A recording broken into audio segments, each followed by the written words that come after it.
Hello, Lani. Yeah, the toolbox fallacy got some traction, then tapered off. Okay. Then I made a minor modification to the thumbnail, and the YouTube algorithm grabbed it and has been putting it out there more and more every day for the past week. Channel subscriptions are way up. Hello, imposter syndrome. Another video I put out after that had some controversial topics. I got all apprehensive about it, and then I fixated on negative comments afterwards, and I ended up somewhere up in my head in a little bit of a funk for the past 10 days or so. For this, the next video in our series, I had planned on doing something about the fly and my own mortality, turning 40, and intentional living, or an essay I've been kicking around called How to Ditch Your Dreams. But instead, after the toolbox fallacy, I thought I might deliberately go a little lo-fi with this one. A little basic.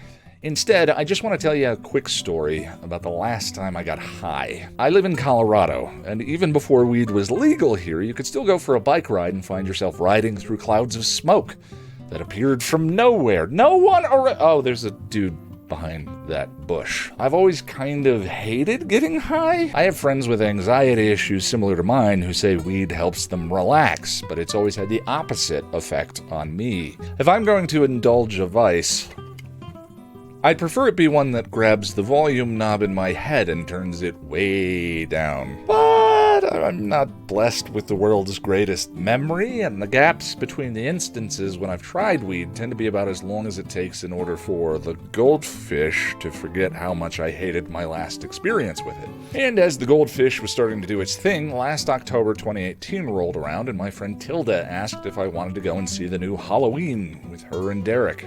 I've waited for him. I didn't. Not a huge horror guy, and even less a fan of slashers. But Lani, in the past few years, I've tried to adopt a policy of saying yes to almost any social invitation. When you're young, you're sort of drowned in opportunities to meet new people, but as you start to approach middle age, if you don't make an effort, those opportunities get whittled down to meeting people at church and work. And I'm an atheist who works from home. So, sure, let's go see Halloween.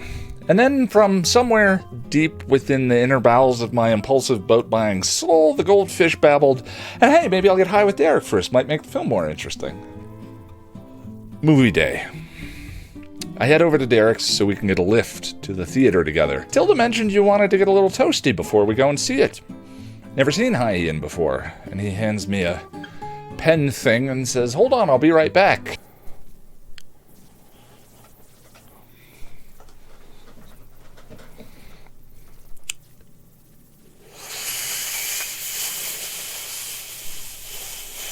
I hadn't had any weed thingies in 4 years. I didn't know what the hell I was doing. Derek came back in the room as I'm hacking. I said, "Whoa, it's a pretty good hit. How do you normally react to weed?" And the goldfish squinted, thought very hard, and I said, "Oh, you know,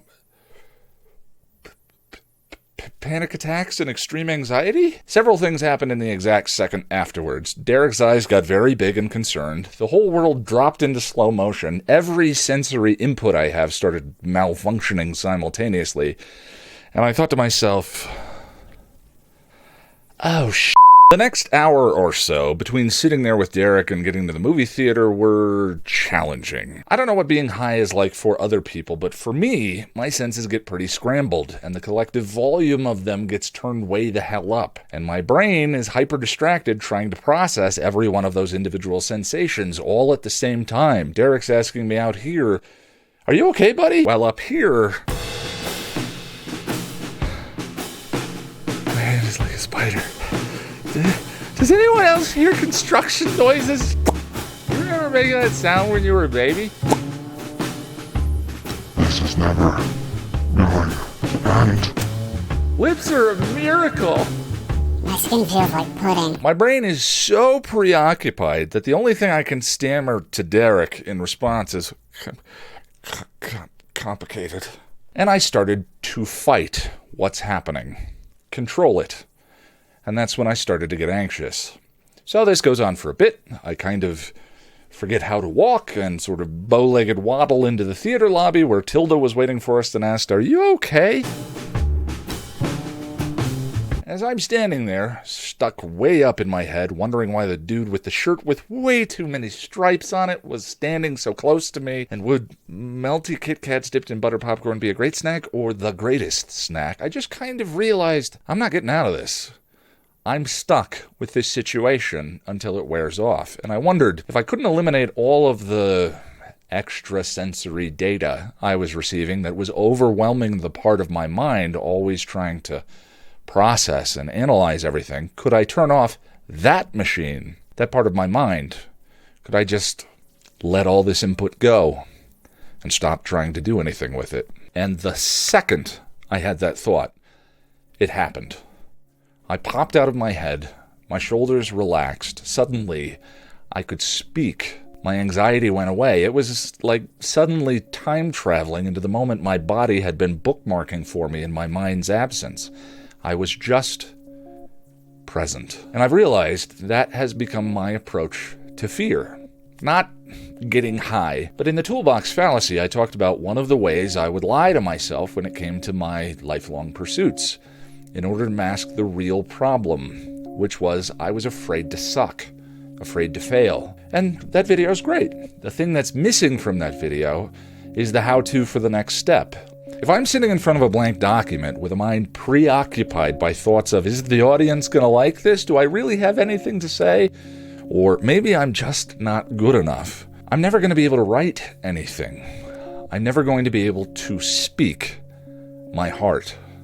And when it comes to making things, getting past that is just not as simple as just do it. That works for jumping from a plane, which requires 2 courageous seconds of, all right, here we go.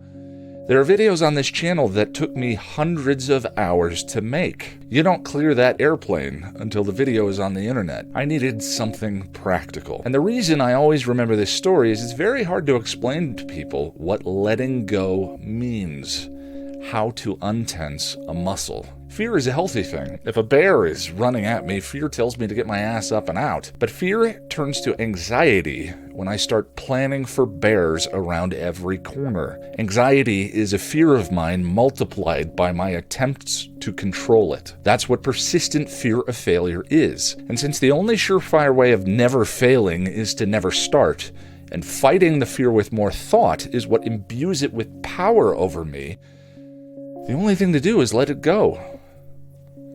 Be present. And after 10 days or so of doing the opposite, here I am. This video may suck. Some people are going to dump on me for it. It's the internet. There are always going to be negative comments. Oh well. It is what it is. See you in 2 weeks, Lani.